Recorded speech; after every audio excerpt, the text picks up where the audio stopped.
Dave Barry has been called the funniest man in America by the New York Times. He also won the Pulitzer Prize for commentary in 1988. But what he is most known for are the columns and 20 books of humor he has written, sending up everything from Congress to airline food. Now, for the first time, he has ventured into fiction. His novel is called Big Trouble, and it is written what he calls the genre of the South Florida wackos. I am pleased to have him here on this program to talk about this book and other things. Welcome back. Thanks, Troy. Nice to have you. You were back with the crowd last time, were you not? I was here with Carl Hyacin and Elmore Leonard, and that was my single funniest moment on book tour was that, because that's when we had all written a book together. Each of us had written a chapter. That's right, I remember. And you asked Dutch Leonard the one question he didn't want to actually be asked, which is, Dutch, have you read this book? And he got this deer in the headlights. I remember. And we're going, just say yes. Say yes. But he couldn't say yes or next question. But that book, which was called Naked Came the Manatee, is how I ended up writing this book. Because the first chapter of that book I wrote, and Putnam liked it, and they said, would you like to write a novel? And I did, not realizing that the first chapter is the easy chapter, because, you know. And plus, whoever it was, your agent or the publisher, they didn't say, you've got to create characters. Right, characters. You know, you've got to have a story. Right. You've got to have sub-characters. Right. You've got to have plot, even. Yeah. Oh, my God, there's supposed to be a plot? They forgot to tell Dave these things. You know, that was the hard part, was the plot, coming up with a story. I mean, I'm used to writing jokes, you know, and I wanted it to be funny, but to think about what they were supposed to do.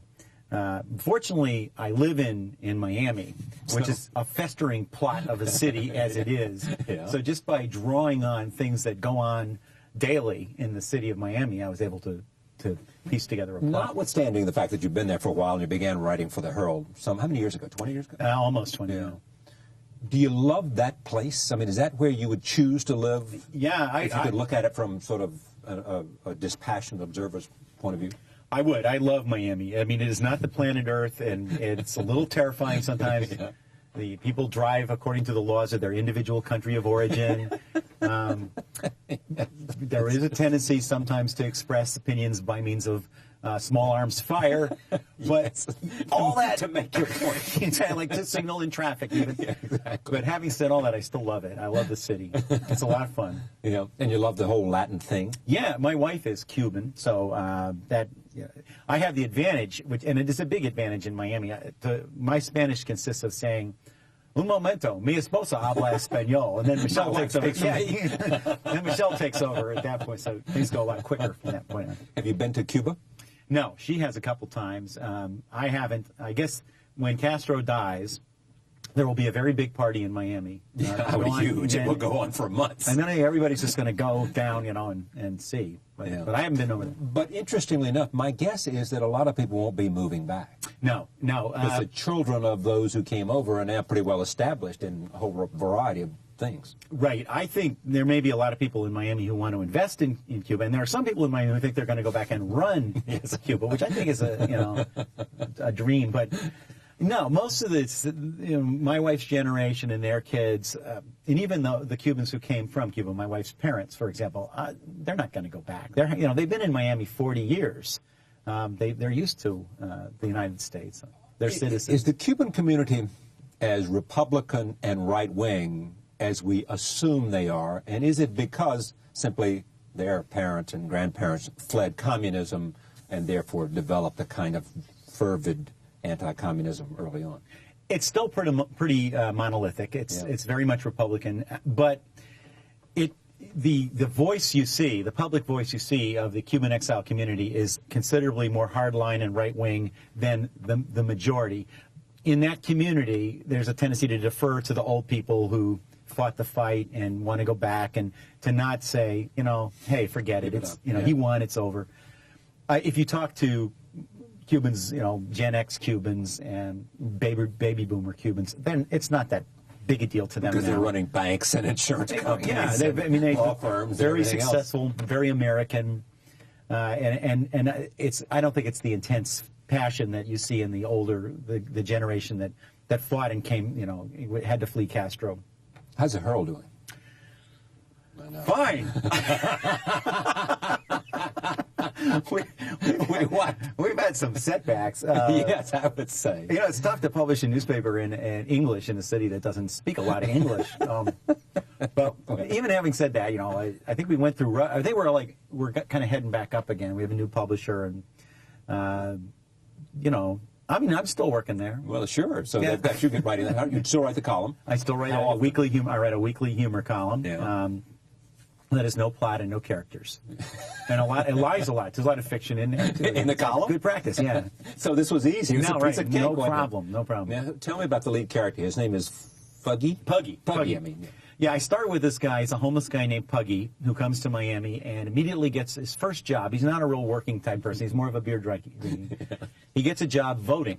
He gets hired the first day to vote in the Miami municipal elections. The guy pays him $10 and then another 10. He votes 5 times that day, using the name of a person who died 5 years earlier, but still votes regularly in Miami elections. And Miami is one of the few cities where you can make a living voting, right. Being paid to vote. Then we can think of others, but we won't mention them because we don't want to hear from those people. Yeah, certainly not New York or Chicago. Then he ends up living in a tree. He moves into a tree house right. in a nice neighborhood. They don't know he's living in the tree. And one night while he's there, 2 kids show up. And I got this idea for my teenage son. The kids are playing a game called Killer, which my son, when he was in high school, played, where you're given the name of another kid, and you have to go squirt that kid with a squirt gun alone. Just you and him. You can't do it at school. So the kids would sneak over to each other's houses, which is a little crazy to do in Miami, where there are real armed people. They show up at the same time that real hitmen show up to kill the owner of the house. And that sets in motion the plot, which involves many, many characters and gets very well. It involves ultimately a poisonous, hallucinogenic toad as a key character. And you've had your stuff translated into television shows.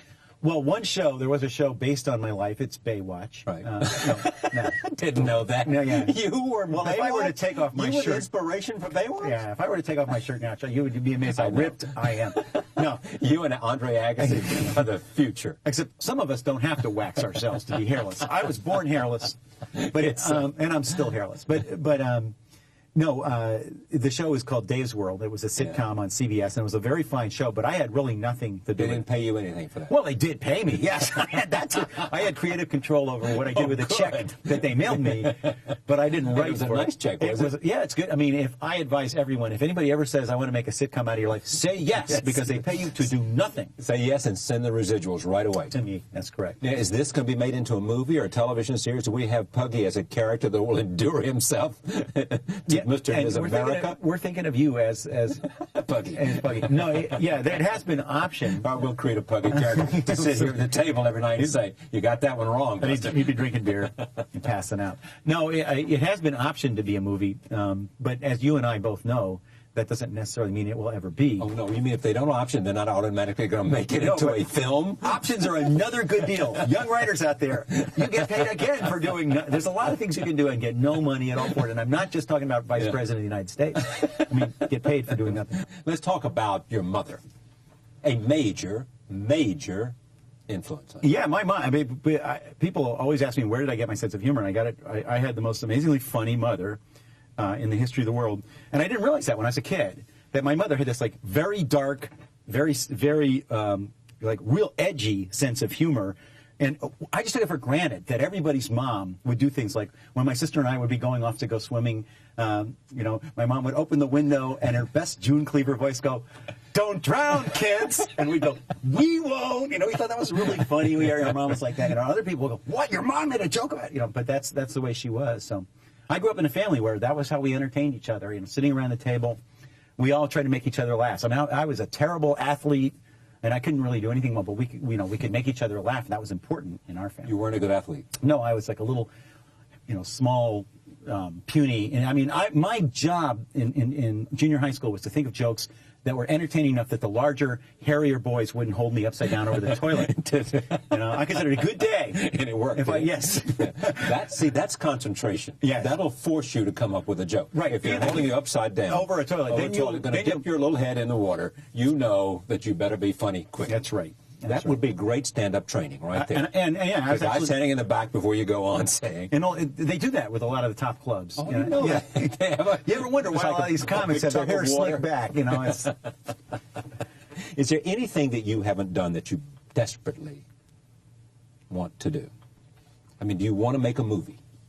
No. You just want to write for movies? No, I didn't want to. No, I'm really like, I am so totally fulfilled. It's almost scary. All the money, all the acclaim, well, all not that all the money. stuff. There's still some money I don't have, and I would appreciate it if somebody would send it to me. But no, I really I love being a humor writer. If I had known when I was little that you could make a living doing what I do, I mean, I would have said, that's what I want to do. I didn't even, it's even better than anything I imagined. So I'm a happy person. I'm struck by the notion of people who sort of have achieved at least a portion of their dream.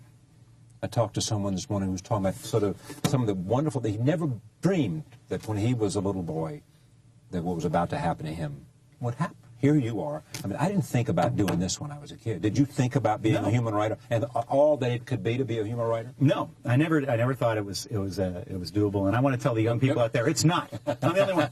We don't need any more. We're full of Stay home. That's right. Yeah. There's no need for more to find out about this gig. This book is called Big Trouble, a novel by Dave Perry. It's great to have him here, as always. Thank you very much. Thank you, Charlie. Appreciate it. Thank you for joining us. See you next time.